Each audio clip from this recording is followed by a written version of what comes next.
Judges 4 in the New Living Translation, and I'm reading out of a New Living Translation Bible by Tyndale with red letters and large print. You can buy it on Amazon. Starting in verse 1, it says, "After Ehud's death, the Israelites again did evil in the Lord's sight. So the Lord turned them over to King Jabin of Hazor, a Canaanite king. The commander of his army was Sisera, who lived in Harosheth Hagoyim. Sisera, who had 900 iron chariots, ruthlessly oppressed the Israelites for 20 years. Then the people of Israel cried out to the Lord for help. Deborah, the wife of Lapidoth, was a prophet who was judging Israel at that time. She would sit under the palm of Deborah, between Ramah and Bethel, in the hill country of Ephraim, and the Israelites would go to her for judgment. One day she sent for Barak, son of Abinoam, who lived in Kedesh in the land of Naphtali. She said to him, 'This is what the Lord, the God of Israel, commands you. Call out 10,000 warriors from the tribes of Naphtali, Zebulun at Mount Tabor, and I will call out Sisera, commander of Jamin's army, along with his chariots and warriors to the Kishon River. There I will give you victory over him.' Barak told her, 'I will only go, but only if you go with me.' 'Very well,' she replied. 'I will go with you, but you will receive no honor in this venture, for the Lord's victory over Sisera will be at the hands of a woman.' So Deborah went with Barak to Kedesh. At Kedesh, Barak called together the tribes of Zebulun and Naphtali, and 10,000 warriors went up with him. Deborah also went with him. Now Heber, the Kenite, a descendant of Moses' brother-in-law Hobab, had moved away from the other members of his tribe and pitched his tent by the oak of Zaanim near Kedesh. When Sisera was told that Barak, son of Abinoam, had gone up to Mount Tabor, he called for all 900 of his iron chariots and all of his warriors, and they marched from Harosheth Hagoyim to the Kishon River. Then Deborah said to Barak, 'Get ready. This is the day the Lord will give you victory over Sisera, for the Lord is marching ahead of you.' So Barak led his 10,000 warriors down the slopes of Mount Tabor into battle. When Barak attacked, the Lord threw Sisera and all his chariots and warriors into a panic. Sisera leaped down from his chariot and escaped on foot. Then Barak chased the chariots and the enemy all the way to Harosheth Hagoyim, killing all of Sisera's warriors. Not a single one was left.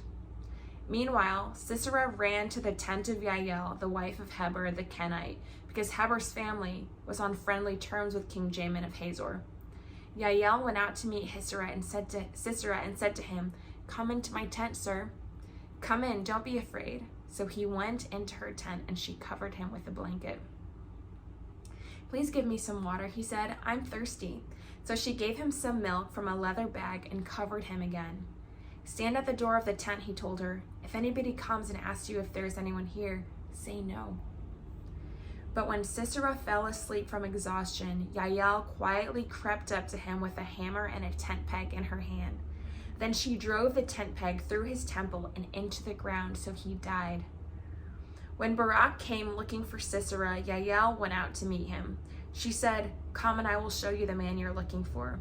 So he followed her into the tent and found Sisera lying there dead with the tent peg through his temple. So on that day, Israel saw God defeat Jabin, the Canaanite king. And from that time on, Israel became stronger and stronger against King Jabin until they finally destroyed him." Judges 5, verse 1. On that day, Deborah and Barak, son of Abinoam, sang this song. Israel's leaders took charge and the people gladly followed. Praise the Lord. Listen, you kings, pay attention, you mighty rulers, for I will sing to the Lord. I will make music to the Lord, the God of Israel. Lord, when you set out from Seir and marched across the fields of Edom, the earth trembled and the cloudy skies poured down rain.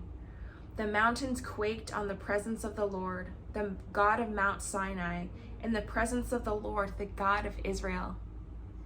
In the days of Shamgar, son of Anath, in the days of Yael, people avoided the main roads, and travelers stayed on winding pathways. There were few people left in the villages of Israel until Deborah arose as a mother in Israel. When Israel chose new gods, war erupted at the city gates. Yet not a shield or spear could be seen among 40,000 warriors in Israel.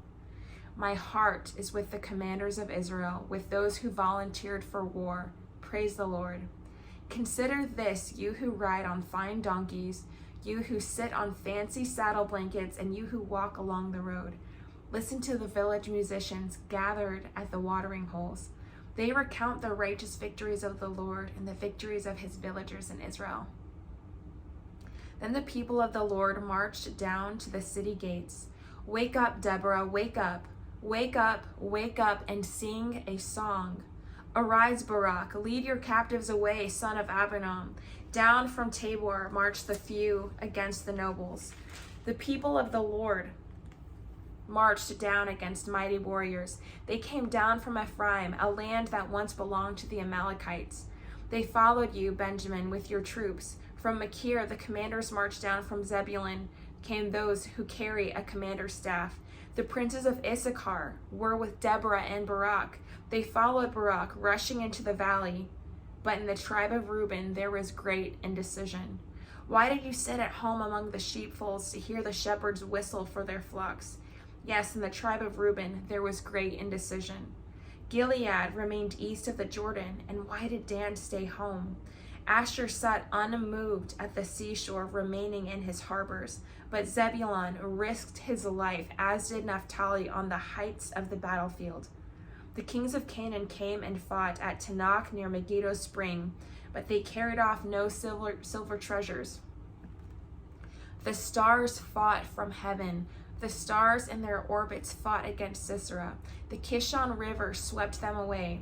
That ancient torrent, the Kishon, march on with courage, my soul. Then the horses' hooves hammered the grounds, the galloping as Sisera's mighty steeds. Let the people of Meroz be cursed, said the angel of the Lord. Let them be utterly cursed, because they did not come help the Lord, to help the Lord against the mighty warriors. Most blessed among women is Yael, the wife of Heber the Kenite. May she be blessed above all women who live in tents. Sisera asked for water, and she gave him milk. In a bowl fit for nobles, she brought him yogurt. And with her right hand for the Then with her left hand, she reached for a tent peg, with her right hand for a workman's hammer. She struck Sisera with the hammer, crushing his head. With a shattering blow, she pierced his temples. He sank, he fell, he lay still at her feet, and where he sank, there he died. From the window, Sisera's mother looked out. Through the window, she watched for his return, saying, "Why is his chariot so long in coming? Why don't we hear the sound of chariot wheels?" Her wise women answer, and she repeats these words to herself. They must be dividing the captured plunder, with a woman or two for every man. There will be colorful robes for Sisera, and colorful embroidered robes for me. Yes, the plunder will include colorful robes embroidered on both sides. Lord, may all your enemies die like Sisera, and may those who love you rise like the sun in all its power. Then there was peace in the land for 40 years. That was Judges 4 and 5 in the New Living Translation.